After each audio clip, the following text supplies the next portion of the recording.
오늘부터 요한계시록을 설교하려고 합니다. 7교회, 이번에 우리가 터키 단기 선교를 튀르키에 다녀왔는데요. 이 부분과 함께 같이 저도 이제 다녀오면서 새롭게 깨달은 7교회에 주시는 하나님의 말씀들을 여러분과 좀 나누는 시간을 갖고자 합니다. 오늘날 보면은 많은 사람들이 가장 잘 안 읽는 성경이 하나가 요한계시록입니다. 또 많은 목사님들이 이 요한계시록을 설교하기를 꺼려하는 부분입니다. 근데 오늘 성경에 보면요, 이 요한계시록에 약속된 복은 다르다는 것을 우리가 발견하게 됩니다. 요한계시록 우리 1장 3절을 한번 볼까요? 띄워주시기 바랍니다. 같이 한번 읽어볼까요? 시작.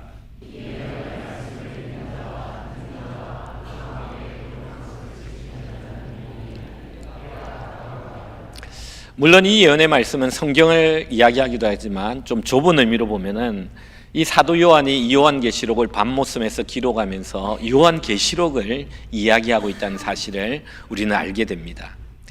사도 요한은 이 요한계시록을 읽는 자와 듣는 자와 그 가운데로 기록한 것을 지키는 자가 복이 있다라고 말합니다. 이유는 때가 점점 가까워오고 있기 때문입니다. 주님을 만날 때가 점점 가까워오기 때문에 우리는 이 요한계시록의 7교회를 살펴보면서 우리가 읽고 또 듣고 또 선포된 말씀을 지킴으로 말미암아 성경에 약속된 복을, 영적인 복을 누리는 우리들이 되기를 원합니다. 이 요한계시록을 우리가 쫙 대할 때 보면요, 그 요한계시록은 몇 가지, 여러 가지 형태가 있는데 간단하게 말하면 3가지 형태로 되어 있습니다. 이 3가지를 따라 우리가 말씀을 보기를 원하는데, 이 7교회에다가 편지를 쓸 때 이 형식을 그대로 사용하고 있는 것을 보게 됩니다. 첫 번째는 보내는 예수님의 모습을 각기 다르게 묘사합니다. 오늘 이 교회, 에베소 교회는 7뼈를 오른손에 붙잡고 계시고 7 촛대 사이를 다니시는 이가 가라사대, 이렇게 표현합니다. 또 다른 성경에 보면 다른 교회를 향해서는 알파와 오메가 되신 이가, 또 다른 교회는 신실하고 충성된 이가, 교회마다 예수님께서 자신의 다른 모습을 보여주고 계십니다. 이것은 그 교회에 예수님의 필요한 모습을 보여주고 있는 것입니다. 그 교회에 가장 필요한 예수님의 모습을 예수님은 보여주시면서 그들의 연약함과 나약함과 그리고 그들에게 필요한 예수님이 어떤 모습인지를 보여주시면서 그들에게 위로를 주고 있습니다. 그래서 우리가 7교회를 공부할 때 첫 번째로 항상 생각이 될 것은 예수님은 어떤 모습으로 다가가고 있냐는 겁니다. 여러분, 우리가 자녀를 키울 때 보면요, 다가가는 모습이 다 달라요. 자녀들을 다 사랑합니다. 그러나 이 아이에게는 이 모습이 좀 필요하고요, 또 이 아이에는 저런 모습이 좀 필요하고, 또 다른 아이는 다른 모습이 필요해서 부모는 다가갈 때마다 다른 모습으로 다가갑니다. 예수님도 오늘 동일합니다. 요한계시록을 읽다 보면 이 7교회를 다가가시는 예수님의 모습이 각기 다른 것을 보게 됩니다. 우리는 이 에베소 교회를 시작해서 교회들을 살펴볼 때 예수님은 그 교회에 어떤 모습으로 다가가는지를 보면서 첫 번째로 은혜와 교훈을 받아야 됩니다. 두 번째는 뭐냐? 예수님께서는 그 교회를 책망하기도 하시고 칭찬하기도 하신다는 겁니다. 책망만 하는 교회가 있는가 하면요, 또 칭찬만 하는 교회도 있어요. 칭찬이 아예 없는 교회가 있는가 하면은 책망이 없는 교회가 있어요. 또 어떤 교회는요, 칭찬과 책망이 같이 있는 교회가 있습니다. 그러면서 하시는 말씀이 뭐냐면은 나는 너희를 안다라고 말씀하십니다. 주님이 우리를 안다고 하시면서 책망과 칭찬을 합니다. 여러분, 이 책망과 칭찬은 사랑임을 기억하십시오. 우리가 자녀들을 사랑할 때 칭찬으로 사랑할 때가 있고 책망으로 사랑할 때가 있습니다. 여러분, 책망의 사랑은요, 애끓는 사랑입니다. 너가 이렇게 살면 안 된다, 이걸 고쳐야 된다라는 마음으로, 애끓는 마음으로 우리 자녀들을 사랑할 때 그렇게 사랑합니다. 여러분, 교회마다 예수님께서 이런 칭찬과 책망을 통해서 하나님의 사랑을 보여주십니다. 사실 이 요한계시록이 기록된 시기는 AD 한 90년경이라고 봅니다. 그러면은 예수님께서 돌아가신 때가 AD 33년이라고 그러면은 한 60년이 지난 다음에 교회가 복음이 전파되면서 교회가 만들어지고 교회가 개척되고 30년, 40년이 지나 교회가 한 20년, 30년, 40년 이상 된 교회들에게 보낸 편지입니다. 그 교회들에게 예수님께서는 칭찬하는 교회가 있는가 하면 책망하는 교회가 있어요. 우리가 이 교회들의 칭찬과 책망을 보면서 오늘 이 칭찬과 책망은요, 그 교회들에게만 한 게 아니라 오늘 우리에게도 하시는 말씀임을 알아야 합니다. 그래서 우리는 칭찬과 책망을 통해서 영적 교훈을 받으려고 합니다. 마지막 세 번째는 뭐냐면요, 경고와 축복이 있습니다.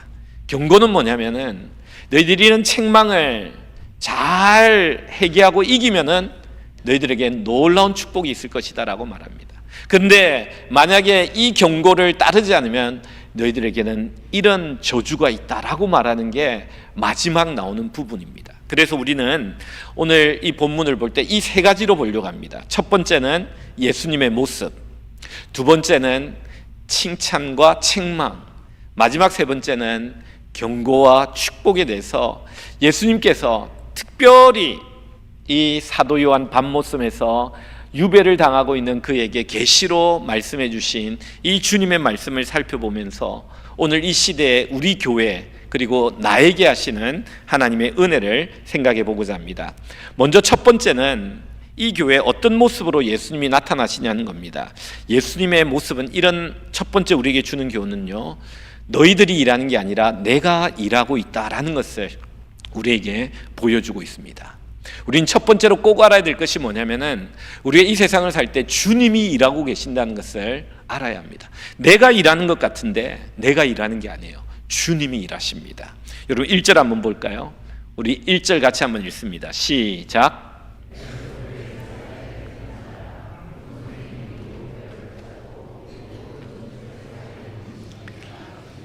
예, 예수님의 모습이 이렇게 말합니다. 예수님께서는 밤모섬에 있는 사도 요한에게 이렇게 말합니다. 에베소 교회 사자에게 편지하라. 에베소 교회에 있는 지도자 목사에게 편지하라. 그러면서 예수님의 모습이 어떤 모습인지 너가 설명해라. 그런데 오른손에 7별을 붙잡고 있고 7개 별을 붙잡고 있고요. 7 금촛대 사이를 거니시는 이가 너희들에게 말한다라고 말합니다. 여러분 여기서 7별과 7 금촛대는 무엇을 상징합니까? 여러분 성경은 성경으로 해석할 수 있습니다. 계시록 1장 20절에 보니까 이것을 잘 설명해 놨습니다. 1장 20절 보면요, 이런 말이 있습니다. 내가 본 것은 내 오른손에 7별의 비밀과 또 7 금촛대라. 7별은 7 교회의 사자요, 7 촛대는 7 교회니라. 여러분 뭐라고 말합니까? 7별은 7개 교회의 목회자라는 거예요. 지도자라는 겁니다. 영적 지도자. 주님께서 7별을 지도자를 붙들고 있다는 거예요. 또 7 촛대는 뭐냐면 7 교회랍니다. 교회를 촛대라고 말합니다. 그 교회 사이를 우리 주님이 거닐고 있다라고 말씀하고 있습니다. 여러분 예수님께서는 이 에베소 교회를 향해 이렇게 말합니다. 예수님은 어떤 분이냐? 7별을, 지도자를, 목회자를 붙들고 계신 분이란 겁니다. 여러분 사단은요, 교회를 무너뜨리는 방법을 너무나도 잘 압니다. 어떻게 하면 교회가 한순간에 무너지는지를 압니다. 그것은요, 지도자를 공격하면 돼요. 아무리 교회가 부흥성장하더라도 지도자가 넘어지면 그 교회는 그냥 넘어지더라고요. 그래서 사탄은 이 지도자를 공격하려고 수단과 방법을 가리지 않고 공격합니다. 그런데 오늘 성경은 뭐라고 말하고 있냐면 우리 주님께서 이 목회자를, 지도자를 붙들고 있다는 겁니다. 여러분 이거는 목회자에게 위로와 희망이 될 뿐만 아니라 우리 교회 성도들이 꼭 알아야 될 하나님의 말씀입니다. 여러분 우리는 목회자를 위해 기도해야 됩니다. 더 주님께서 이 목회자를 강하게 붙잡을 수 있도록, 그래서 이 사탄의 권세가 우리 목회자를 공격하지 못하도록 강하게 붙들도록 기도해야 됩니다. 또한 목회자에 대해서 함부로 말하면 안 됩니다. 주님이 붙들고 계신 그 목회자, 여러분 우리는 거룩한 두려움을 가지고 목회자를 바라보며 그들의 연약함이 보인다면 그들을 위해 기도하는 자가 되어야 됩니다. 두 번째로 뭐냐? 7 교회를 거닐고 계신다. 이 거닐고 계신다는 것은 무슨 말이냐면 일하고 계시다는 거예요. 여러분, 일곱 교회가 든든히 세워지는 이게 누구의 힘으로 되느냐? 지도자나 그 교회 성도의 힘으로 되는 게 아니라 그 교회 사회를 거닐고 계시는 이 주님께서 일하시면서 그 교회를 든든히 세워나간다는 겁니다. 믿음이 연약한 자들에게 믿음을 주시고, 능력이 필요한 자들에게 능력을 주시고, 기도하는 자들에게 기도 응답을 주시면서 교회를 세워나가시는 분, 그 촛대를 돌보고 계시는 분이 바로 우리 예수님이라는 겁니다. 저는 이 말씀을 준비하면서 지난 10년을 한번 돌이켜봤습니다. 목회 10년을 담임 목사로 와서 이렇게 돌이켜봤을 때 제가 열심히 한다고 해서 되는 게 아니더라고요. 내가 최선을 다한다고 해서 교회가 되는 게 아니라 나는 여전히 계속 최선을 다하고 있지만 이 일을 하시는 분은 하나님이시더라고요. 이 교회 사회를 거닐고 계시는 분께서 필요한 사람에게 필요한 은혜를 그때에 맞춰 내리시더라고요. 내가 아무리 노력한다고 내려지는 게 아니라 하나님의 때, 나는 그냥 최선을 다하고 하나님께서 하나님의 때에 이 교회 사회를 거닐고 계시는 이 예수님께서 이 일들을 행하는 것들을 느낄 수가 있었습니다. 그래서 저는 소망을 가집니다. 기대를 가집니다. 우리 교회 사회를 거닐고 계시는 우리 주님께서 분명히 이 교회의 목회자를 붙들고 계실 뿐만 아니라 이 교회를 거닐고 계시며 연약한 자들에게 필요한 은혜를 공급하시는 분이라는 이 믿음이 생기는 것. 여러분, 우리는 이 믿음을 가져야 됩니다. 여러분, 이 눈이 열려야 됩니다. 어떤 눈이냐? 지도자를 주님이 붙들고 계시고 이 교회 성도들 사이를 우리 주님께서 돌아다니시며 그들의 기도를 응답하시며 그들에게 필요한 은혜를 그때마다 주시는 분이 바로 우리 예수님이라는 것을 여러분 아셔야 합니다. 이것을 분명히 알게 되면 여러분은 힘들고 어려울 때마다 하나님의 놀라운 은혜와 능력을 경험하게 됩니다. 여러분, 이런 찬양이 있습니다. 주가 일하시네 라는 찬양이에요. 가사를 한번 띄워보실래요? 가사에 보면 이런 가사에 날이 저물어 갈 때, 해가 니역니역 저물어 갑니다. 빈들을 걸을 때, 정말 빈들에 아무것도 없어요. 그때가 바로 하나님의 때라는 겁니다. 내 힘으로 안 될 때, 빈손으로 걸을 때, 정말 내가 할 수 있는 게 아무것도 없어요. 그래서 빈손으로 아무것도 할 수 없을 때가 나는 고백하기를 여호와 이레 주님이 준비하실 겁니다 라고 말합니다. 그렇게 말하니까 주님이 어떻게 하시느냐? 주님이 일하시네. 주가 일하시네. 주가 일하시네. 주께 아끼지 않는 자에게. 주가 일하시네. 주가 일하시네. 신뢰하며 걷는 자에게. 여러분, 이 찬양의 배경이 어딘지 아십니까? 벳세다 들판에 5천 명이나 되는, 아니 남자만 5천 명, 사람으로 따지면 아마 2만 명 이상 되는 사람이 예수님의 말씀을 듣기 위해 왔는데 굶주리고 있었어요. 먹을 것이 없어요. 이때 한 소년이 가져온 오병이요, 예수님께서 축사하시고 제자들을 불러 떡을 덩이를 나눠줄 때 이 제자들이 한 일은 아무것도 없어요. 그들이 할 수 있는 것은 아무것도 없고 주님이 주시는 떡을 그냥 나누어 주는 것만 하는 거예요. 나눠줄 때 어떤 역사가 일어났습니까? 이 5천 명, 아니 2만 명이나 되는 사람들이 배불리 먹고 12광주리가 남는 이 역사가 일어난 것을 성경이 말해주고 있습니다. 이 일을 누가 했습니까? 제자들이 했습니까? 오병이어를 갖다 바친 소년이 했습니까? 아닙니다. 그들의 헌신과 그들의 수고가 있었지만 이 일들을 하신 분은 바로 우리 주님이십니다. 우리 주님이 그 사이사이를 돌아다니시면서 그들의 필요한 것들을 먹이시는 분이심을 우리는 알아야 합니다. 여러분, 우리는 이 에베소 교회를 보면서 이 고백을 첫 번째로 해야 됩니다. 주님은 이런 분이십니다. 주님이 일하십니다. 주님이 일하십니다. 나의 인생에 주님이 일하십니다. 주님이 나를 붙들고 계시고 주님이 우리 가정 사이를 돌아다니시면서 주님께서 필요한 은혜를 그때마다 내가 간구하고 기도할 때마다 주님께서 나에게 응답하십니다 라는 이 믿음을 가지셔야 됩니다. 우리 주님은 이 부분을 우리에게 보여주고 계십니다. 이곳에 눈을 떠라고 말합니다. 나는 너희들을 붙들고 있다. 이 교회의 지도자를 붙들고 있는 것처럼 나는 너희들을 붙들고 있다. 그리고 교회 사이를 다니는 것처럼 내가 오늘도 너희들의 인생의 굽이굽이 사이를 같이 다니며 거닐고 있다. 여러분, 그래서 우리의 고백은 이 고백이 돼야 됩니다. 주님, 주님이 일하십니다.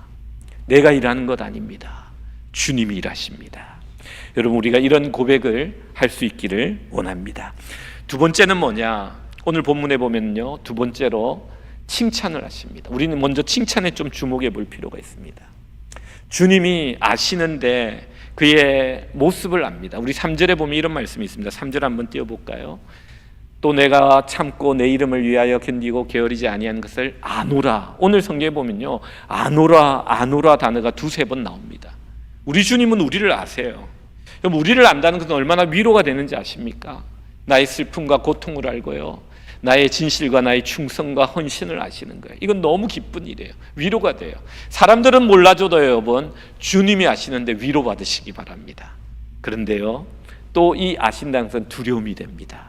왜냐하면요, 사람들은 모르는데 나의 죄악을 주님이 아세요. 사람들은 모르는데 나의 이 마음의 죄악, 생각의 죄악을 주님이 아세요. 그래서 우리는 두려운 거예요. 부담스러운 거예요. 주님이 나를 아는 것이 부담스럽고 두렵지만 이게 부담이 아니라 두려움이 아니라 이런 부담과 두려움이 생길 때마다 주님께 얘기하고 우리의 마음이 깨끗해져야 돼요. 그래서 주님의 책망과 칭찬은 우리에게 위로가 되고 힘이 되고 우리를 거룩하게 하는 겁니다. 먼저 칭찬을 보면요, 2절과 3절 한번 읽어보겠습니다. 2절 같이 한번 읽겠습니다. 시작.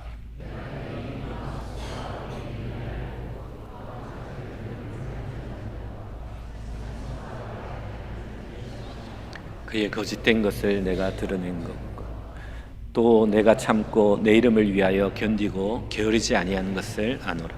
여러분, 여기 칭찬을 보면요, 먼저 2절을 한번 볼까요? 행위와 수고와 인내를 안다라고 말합니다. 너의 행위를 안다, 너의 수고를 안다, 너의 인내를 안다. 얼마나 이 에베소 교회 교인들이 기분이 좋았을까요? 여러분, 주님께서 나의 행위와 나의 수고와 나의 인내를 안다. 얼마나 좋을까요? 그 행위가 어떤 거냐면 악한 자를 용납하지 않는 거예요. 그 에베소에 얼마나 악한 자들이 많은지 몰라요. 그 악한 자를 용납하지 않았고요, 거짓 사도, 자칭 사도라는 자가 있는데 그가 자칭 사도라는데 그가 거짓 사도임을 드러낸 거예요. 그러니까 이 교회는요, 그런 행위가 있었던, 그런 수고가 있었어요. 그리고 3절에 보면요, 어떤 인내가 있냐면은 참고 내 이름을 위하여 견디고 게으르지 아니한 것을 아노라. 여러분, 제가 이번에 에베소 교회 가니까요, 에베소 교회 에베소 사람들은요 굉장히 부유했어요. 항구 도시였고 교통의 요충지였고 로마 당시에 네 번째 도시로서 인구가 한 25만에서 30만 되는 굉장히 큰 도시였어요. 굉장히 부유한 도시였어요. 근데 이 부유함이 어디서 왔다고 생각하냐면 그들은 아데미 여신으로부터 이 부유가 왔다고 생각하는 도시였어요. 여러분, 그 에베소에 가보면요, 이런 신전이 있습니다. 한번 띄워주시겠습니까? 이게 지금은 없어요. 이건 다 무너지고 없는데 이런 신전이 에베소에 있었는데 기록에 보면 이게 7대 불가사의 중에 하나예요. 그럼 기둥이 저게 지름이 2m인데요. 저게 127개입니다. 엄청나죠. 그리고 이 길이가 137m, 넓이가 69m, 저 높이가 18m예요. 그런 신전이에요. 그런데 가보니까 이 신전이요, 다 지진이 나고 무너지고 또 다른 데서 다 기둥을 가져가고 해가지고요, 다음 사진은 보여요. 기둥이 하나만 남았더라고요. 저렇게. 예, 기둥이 하나만 남았어요. 가보면. 근데 그 기둥 하나만 봤을 때 저게 127개가 있었다는 걸 보면요, 이 아데미 여신이, 이 아데미라는 이 악한 이 잘못된 우상이 그 도시를 완전히 붙잡고 있는 거예요. 사도행전 19장에 보면요, 데메드리오 은장색들이 막 소요가 일어나잖아요. 왜 일어납니까? 그들이 은장색을, 아데미 여신을 하나, 그 다음 사진 보여주실래요? 이걸 막 만드는 거예요. 만들어가 이걸 가지고 다니면요, 무병장수하고 소원이 이루어진다가 이걸 만들어가 파는 거예요. 그 도시가 바로 그런 도시였어요. 그러니까 얼마나 우상이 많았던 도시였습니까? 이게 아데미였어요. 악한 것을 용납하지 않았던 것은 이것이 들어오지 못하게 했다는 거예요. 여러분, 이 사도 바울이 한번 설교를 했는데 뭐라고 설교했냐면 이런 설교를 해요. 이건 이제 지우셔도 됩니다. 예. 계속 볼 게 아니에요.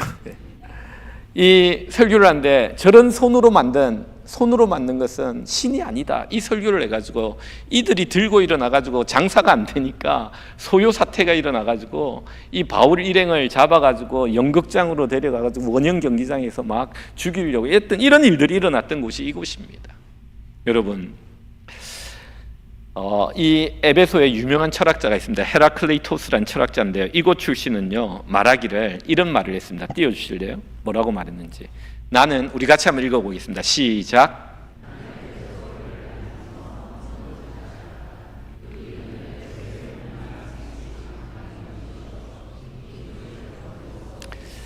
이 아데미 신전에 40여 명의 여사제도 있고 남사제도 있고, 근데 그 제사들이 음란했습니다. 옛날에 그 신전의 제사가 음란했습니다. 그뿐만 아니라 참 재밌는 사진이 있는데요. 그 다음 사진 한번 보여주실래요? 이게 뭐냐면요, 이 셀수스란 도서관 옆에 다른 길로 가는데 있는 사진인데요. 저거는 발바닥이 딱 그려져 있어요. 그리고 자세히 보면요, 하트가 그려져 있어요. 이게 뭐냐면요, 사랑을 위해 가는 길, 화살표를 방향해 놓은 거예요. 근데 이게 사랑이 아니라 이곳이 바로 사창가고 홍등가고 유곽이 있는 그런 도시예요. 에베소에 그런 곳이 있더라고요. 이번에 가신 분들은 못 봤을 겁니다. 예. 왜냐하면 가이드가 그쪽으로 안내를 안 했거든요. 근데 그 도서관 옆에 바로 그게 있어요. 저게 있어요. 그러니까 얼마나 그 도시가 음란했고 타락했는지를 알아야 돼요. 근데 이 에베소 교회는 어떻게 했다고요? 이 악한 것이 교회에 못 들어오도록 용납하지 않았다는 거예요. 악한 것을 용납하지 않은 교회예요. 대단한 교회예요. 칭찬해야 되는 교회입니다. 그리고 거짓 사도를 뭐라고 말합니까? 거짓 사도를 어떻게 했다? 자칭 사도라는 자들이 거짓심을 드러냈다고 말해요. 여러분 6절 한번 볼까요? 6절에 이런 말씀이 있습니다. 우리 같이 한번 읽습니다. 시작.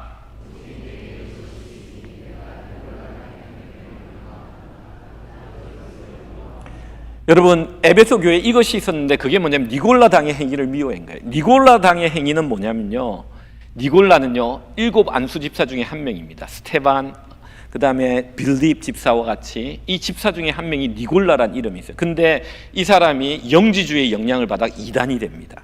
7명의 7 집사 중에 이 니골라가 이단을 만드는데 그것을 니골라 당이라 불러요. 그는 뭐라고 하냐면 인간이 영혼과 육체로 만들어졌는데 영은 순결하고 고결하고 깨끗하며 육체는 더럽고 타락한 것이다. 영혼이 구원받고 나면 이 구원받은 영혼을 이 육체가 타락시킬 수 없다 그래가지고 너가 예수를 믿고 나서 짓는 모든 죄는 너에게 몸에 영향을 주지 못한다 해가지고 이 쾌락주의와 타락주의로 방탕으로 흘러가는 이런 니골라 당을 하나 만든 거예요. 그러니까 이 교회 이런 자칭 사도다, 나는 7 집사 중에 한 사람이다 라고 말하면서 있는 이 자의 잘못된 행위와 가르침을 분별해서 그들은 악하다고 들어오지도 못하게 했던 교회가 어디다? 여러분 무슨 교회예요? 에베소 교회예요. 대단한 교회입니다. 여러분 그것뿐만 아니라 참고 견디고 게으르지 않았다, 인내했다 그러잖아요. 여러분 이 에베소는요, 이 요한계시록을 기록할 때 밤모습으로 사도 요한은 유배를 갑니다. 이 유배 갔을 때 왕이 누구였냐면 그 당시가 도미티안이라는 왕이에요. 이 도미티안 황제가 박해를 합니다. 기독교를 박해. 네로부터 시작된 박해가요, 10명의 황제가 250년 동안 박해를 하는데 10번 동안 굉장히 강하게 박해를 해요. 그 중에 두 번째 도미티안 황제 박해 때 이 누구죠? 사도 요한이 밤모습으로 유배 가가 요한계시록을 기록한 거예요. 근데 여러분 그거 아세요? 에베소에 가니까 이 도미티안 신전이 있더라고. 한번 띄워보실래요? 저거 아닙니다. 그 다음 거, 예, 저겁니다. 그 기둥만 남았는데요, 저게 뭐냐면 도미티안 신전이에요. 그 사도 요한을 박해해가지고 밤모습으로 보냈던, 사도 요한뿐만 아니라 그 에베소 교회를 박해했던 그 도미티안 황제를 기리는 신전을 만들어 놓은 게 저거예요. 황제가 신이다 그래가지고. 여러분 그게 에베소에 있어요. 여러분 얼마나 에베소 교회가 힘들었겠습니까? 이것 말고도 그리스의 신들, 신하들, 우상들이 얼마나 그게 절비한지 몰라요. 여러분 다 소개를 못해요. 가서 보셔야 돼요. 근데 여기 보면요, 그것뿐만 아니라 이 도미티안 황제 다음에 트라이안 황제가 나와요. 이 트라이안 황제도 굉장히 기독교를 박해합니다. 이 바로 한 10년, 20년 뒤에 나타나는 띄워주셨네요. 센스 있게. 예, 이게 뭐냐면요, 트라이안 황제의 신전입니다. 에베소에 있어요. 이거는요, 사도 요한이 말씀을 받을 때는 이 트라이안 황제는 없었어요. 근데 에베소에 유적을 파니까 그 다음에 저게 있었던 거죠. 그게 뭐냐? 계속 황제들이 박해를 해가며 기독교를 핍박하고 자기를 신이라 만들며 신전을 이 에베소에 세웠다는 거예요. 그건 뭔 말이냐? 기독교가 계속 핍박을 받았다는 겁니다. 한 번 더 이야기하면요, 하나 더 있습니다. 그 다음 황제가 하드리안 황제예요. 이 하드리안 황제도 한 10년, 20년 뒤에 기독교를 박해하는데요, 그 신전도 저렇게 있더라고요. 에베소 가니까. 도미티안 황제 때 85년도에 핍박을 받아가지고 그 밤모습으로 유배 갔던 그 사도 요한이 말씀을 받았을 때는, 요한계시록 기록할 때는 이 도미티안 황제의 박해만 받았어요. 근데 이 요한계시록 기록되고 나서 요한계시록을 읽는 성도들에게는 트라이안, 하드리안 황제의 박해가 이 에베소에 강하게 임하며 신전을 만들며 그 백성들을 저렇게 핍박했다는 겁니다. 그런데 그 가운데서 이 에베소 교회는 어떻게 했느냐? 오늘 성경은 말해요. 내가 내 행위와 수고와 인내를 알고 너가 참고 견디고 게으르지 않은 것을 내가 안다. 너무 놀라운 칭찬입니다. 여러분, 우리는 이 에베소 교회의 칭찬이 우리에게 있어야 됩니다. 여러분, 우리는 이 칭찬을 보면서 이 시대에 우상이 가득하고 세상에 악함이 가득하고 또 예수를 믿는다고 핍박하는 분위기도 만들어지는 이 세상 가운데 우리는 신앙의 순수함을 지킬 수 있어야 돼요. 신앙의 절개를 가져야 됩니다. 바른 신앙을 따라 살아야 됩니다. 이것이 우리의 자랑이 돼야 돼요. 이것이 주님의 칭찬이 되어야 됩니다. 우리의 자랑은요, 공부 잘하고 돈 잘 벌고 건강한 것이 우리의 자랑이 되어서는 안 돼요. 오늘 성경이 말하고 있는 것처럼 우리의 신앙이 자랑이 돼야 돼요. 우리가 토요일날 새벽에 보았던 말씀처럼 이 마지막 악한 시대에 신부의 영성을 가지고 거룩함과 깨끗함을 유지하며 그리스도의 향기를 바라며 마지막 날 주님을 만나는 그리스도의 신랑 혼인잔치에 참여하기에 부족함이 없는 자로 우리는 준비되어야 된다는 겁니다. 여러분, 질문 던집니다. 우리 자신에게 질문을 던지십시오. 나는 이 에베소 교회의 칭찬이 나에게 있는가? 나는 얼마나 악한 자들을 용납하고 같이 올리고 있지는 않는가? 아니면 그들을 멀리하고 나는 그들로부터 떠나 있는지 이 성경을 보면서 우리는 우리를 돌아봐야 됩니다.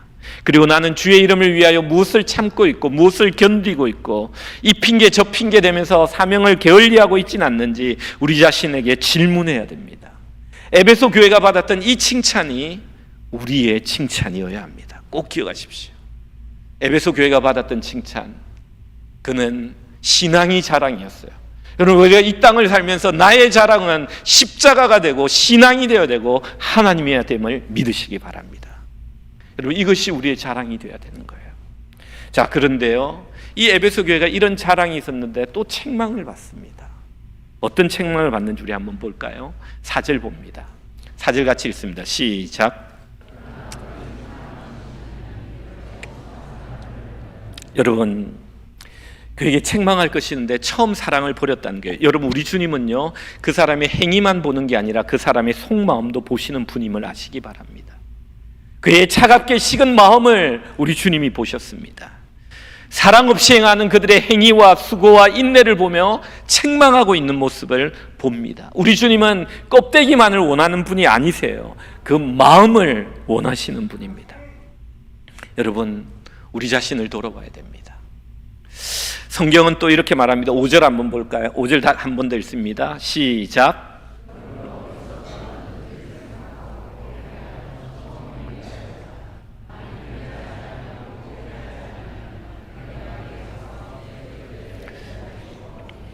예, 주님의 처방입니다. 이게 오늘 핵심 말씀입니다. 주님의 처방이 뭔지 아십니까? 어디서 떨어졌는지 생각하라. 여러분, 우리는요, 내 첫사랑이 어디서부터 식었는지를 구체적으로 생각해 보셔야 됩니다. 내 마음이 언제 식었는지, 내가 언제부터 차갑고 건조하고 드라이한 마음으로 봉사하고 있는지 우리 자신을 돌아보라는 겁니다. 여러분, 언제 신앙이 떨어진지 아십니까? 하나님이 베푸신 은혜가 자랑이 될 때, 하나님이 베푸신 과거의 신앙의 그 뜨거운 은혜가 나의 자랑이 될 때, 그때 우리는 떨어지는 겁니다.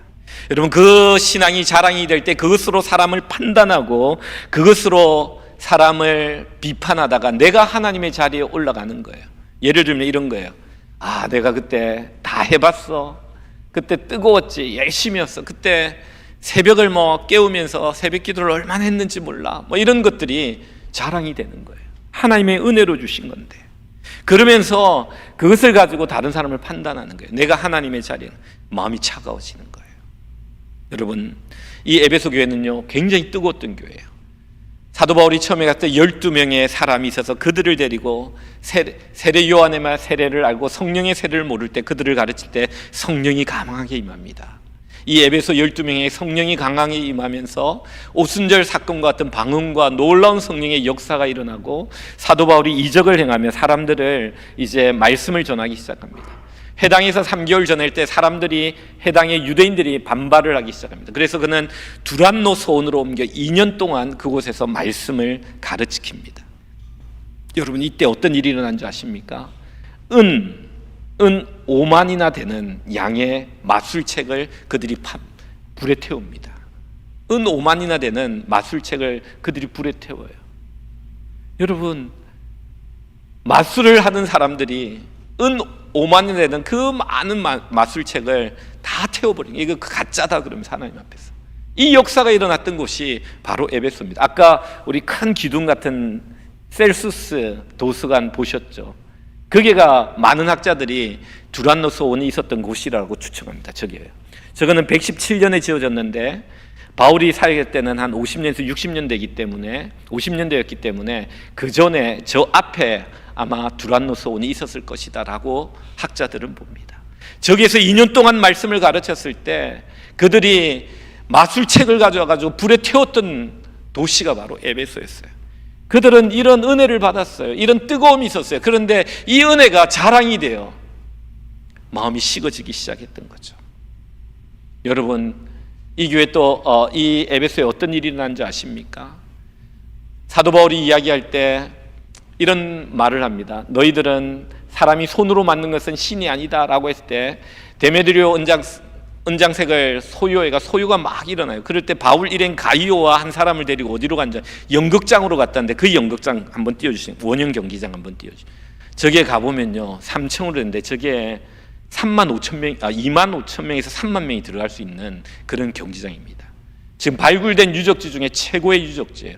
저게 이 사도 바울 일행을 데리고 들어가가지고 이 아데미여 하며 2시간 동안 아데미가 크다고 막 이런 논쟁이 일어났던 곳이 바로 저곳입니다. 서기장의 지혜로 그 위기를 벗어나고 이제 일단락지어졌지만 저 일로 인해서 바울은 에베소를 떠나야만 됐습니다. 학자들은 이런 이야기를 해요. 왜 에베소 교회가 이렇게 그 뜨거운 첫사랑이 식었을까? 첫 번째는 그들의 은혜가 자랑이 되었고, 두 번째는 뭔지 아십니까? 이단과 싸우다 마음이 식어지는 거예요. 여러분, 이걸 아셔야 돼요. 옳고 그름 따져야 됩니다. 근데 옳고 그름을 따질 때 가장 중요한 것은 뭐냐면 그런 사람을 향한 영혼 사랑을 놓치지 말아야 돼요. 여러분, 이걸 놓친 거예요. 옳고 그름을 따지다가 사탄이 우리를 공격하는 것은 우리 마음에 그 영혼을 향한 사랑을 빼앗아가 버리는 거예요. 여러분, 이게 잘못한 이 에베소 교회의 실수가 바로 여기에 있었습니다. 옳고 그름을 너무 분별을 잘했습니다. 이거는 악한 것이다 용납을 너무 잘했어요. 근데 그러면서까지 사람까지도 용납하지 않고 사람도 싫어하고 미워하는 이런 그 죄인들을 향한 그 마음까지도 차가워지는, 논쟁하면서 같이 나빠지고 악해지는 이런 일들이 일어나 그 마음이 식었다라고 학자들이 봅니다. 여러분, 우리가 꼭 기억해야 됩니다. 의를 추구해야 됩니다. 옳고 그름을 따져야 됩니다. 그러나 그걸 하면서 내 안에 있는 사랑을 도둑맞는 일을 겪었으면 절대 안 됩니다. 그리고 나서 처방이 주는데요, 이 처방이 저는 너무 좋아요. 처음 행위를 가져라. 첫사랑을 해보거라 이렇게 아니라 처음 행위를 가져라. 여러분, 우리가 첫사랑을 해보기를 원한다면요, 첫사랑을 가졌을 때 그 처음 행위가 뭐였는지를 기억하시죠. 첫 번째는 어디에 떨었는지를 기억하고, 두 번째는 내가 처음으로 예수님을 사랑했을 때 했던 나의 헌신이 뭔지를, 저는 그 첫사랑이 새벽 기도를 그렇게 고등학교 때, 중학교 때 열심히 갔어요. 주일마다 새벽부터 가가지고 아침부터 가가지고 그렇게 새벽 기도 말씀을 듣고 하루 종일 예배 드리고 또 뭐 임원으로 회장으로 봉사했던 기억이 나요. 그게 첫사랑이에요. 여러분, 우리 주님은 오늘 성경은 이렇게 말합니다. 너희들이 첫사랑을 회복하고 싶으냐? 그러면 처음 행위를 회복해야 된다. 굉장히 중요한 말입니다. 여러분, 사랑은 말로 표현해야 되지만 말만 하고 행동이 따르지 않으면 죽은 사랑이에요. 여러분, 우리가 믿는다지만 행위가 없는 믿음은 죽은 믿음입니다. 우리가 사랑한다 그러면서 말로만 사랑하면 그건 사랑이 아니에요. 행동이 따라와야 돼요. 여러분이 진정으로 주님 앞에 첫사랑을 회복하고 나는 첫사랑을 회복해야 되는데 행동이 없으면 그 사람 절대 첫사랑 회복 안 됩니다. 여러분이 정말 첫사랑을 회복하고 싶으면요, 처음에 예수를 만나고 그 뜨거운 신앙을 회복하고 싶으면 그때 했던 신앙의 헌신을 하나씩 다시 시작하십시오. 그러면요, 그 추억이 나요. 그 뜨거움이 몽글몽글 올라와요. 여러분, 이혼 위기에 있는 부부들을 어떻게 치료하냐면요, 신혼 때 어떤 일을 그 둘만의 그 사랑의 이야기를 들으면서 그걸 하도록 하는 거예요. 그러면 그 처음에 가졌던 사랑의 감정이 몽글몽글 올라온답니다. 여러분, 성경은 참 너무 구체적이고 너무 놀라워요. 첫사랑을 회복하라 하지 않고 첫사랑을 버렸느니라. 그 사랑이 어디서 떨어졌는지를 한번 보라. 그리고 너는 처음에 행위를 가지라. 여러분, 우리는 처음에 행위를 가져야 됩니다. 여러분, 내가 정말 하나님과의 관계를 회복하기 위해서는 이것을 꼭 기억하십시오. 내 신앙은 어디서부터 차가워졌고 어디서부터 떨어졌는지, 그리고 처음에 가졌던 그 주님과 그 기쁨의 헌신의 시간과 사역들을 회복하셔야 됩니다. 여러분, 찬양으로 뜨거웠습니까? 다시 찬양을 부르십시오. 찬양대와 찬양팀과 여러 찬양의 사역에 여러분 헌신하십시오. 여러분이 아이들을 가르치며 뜨거웠습니까? 다시 아이를 가르치십시오. 여러분이 주를 위해 섬기는 그 봉사가 무엇이었습니까? 그 봉사를 다시 시작할 때 여러분의 신앙이 회복될 것입니다. 마지막 세 번째입니다. 결론입니다.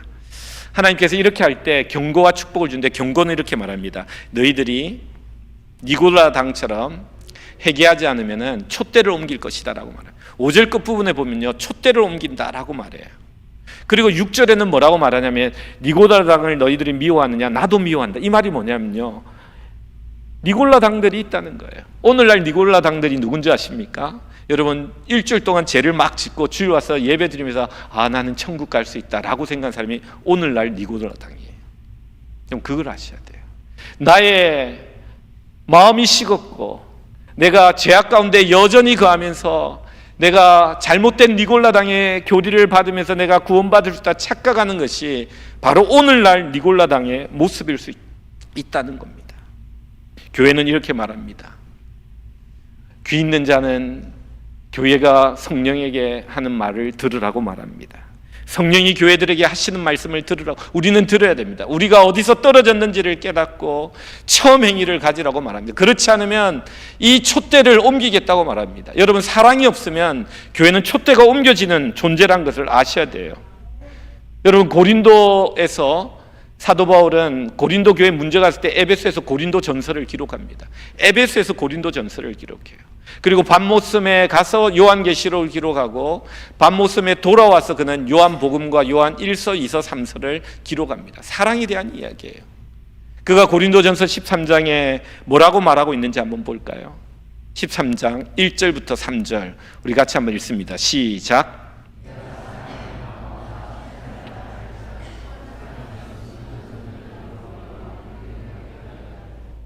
내가 예언하는 능력이 있어 모든 비밀과 모든 지식을 알고 또 산을 옮길 만한 모든 믿음이 있을지라도 사랑이 없으면 내가 아무것도 아니에요.